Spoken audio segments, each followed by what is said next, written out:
तो फ्रेंड्स, आज हम एक ऐसा क्वेश्चन के बारे में बात करेंगे, यानी कि एक ऐसा सवाल के बारे में बात करेंगे जो बहुत ही इंपॉर्टेंट है और हर इंटरव्यू में पूछा जाता है।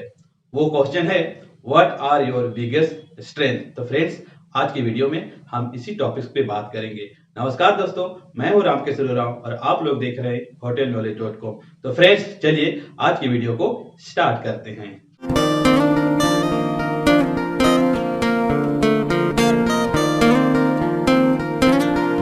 तो फ्रेंड्स, मेरे YouTube चैनल में आप सभी लोगों का फिर से स्वागत है।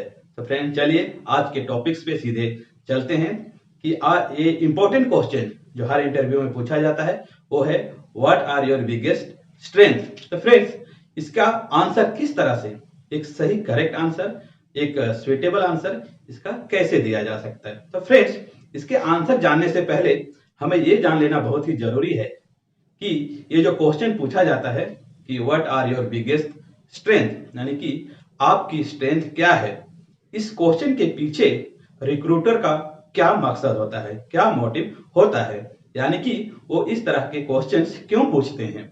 तो फ्रेंड्स, सबसे पहले हम ये जानेंगे कि रिक्रूटर कोई भी ये जब क्वेश्चन करता है तो उसके पीछे का कारण क्या है।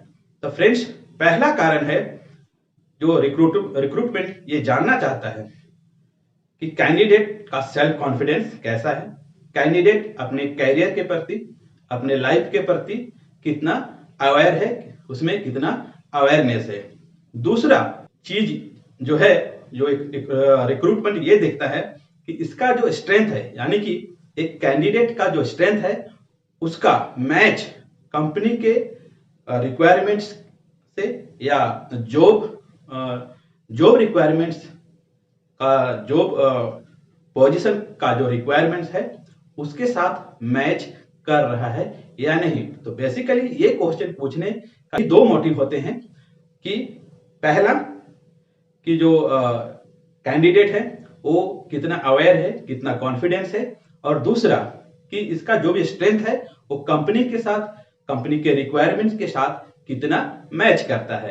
तो फ्रेंड्स, इसीलिए जब भी हम इस क्वेश्चन का आंसर देने जाते हैं, जब भी इस क्वेश्चन का आंसर देते हैं, तो हमें दो बातों पे जरूर ध्यान रखना चाहिए जो बहुत ही जरूरी है।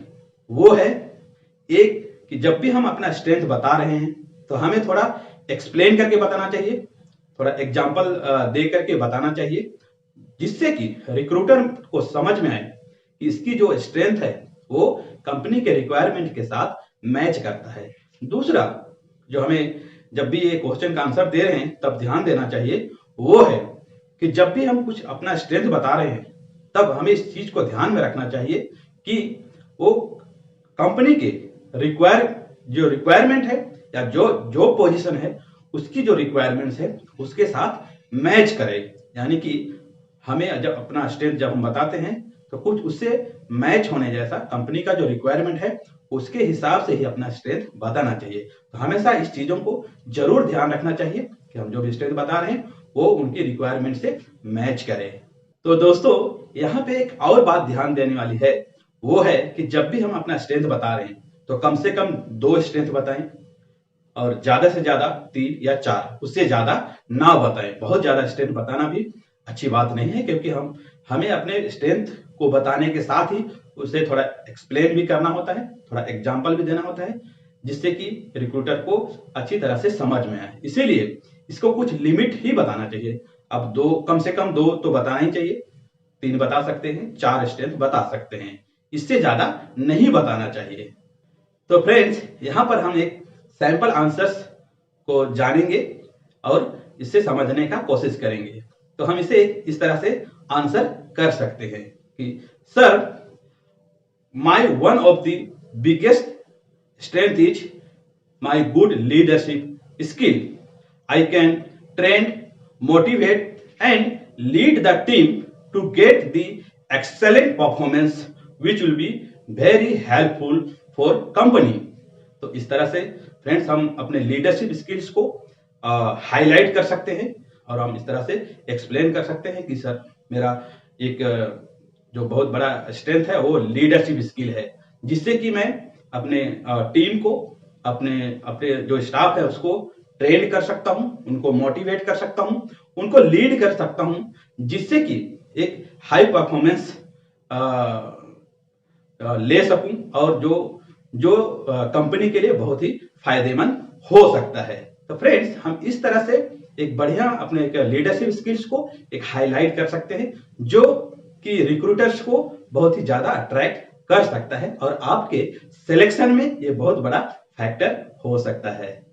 तो फ्रेंड्स, दूसरा सैंपल आंसर ये हो सकता है कि sir, my one of the biggest strength is multitasking.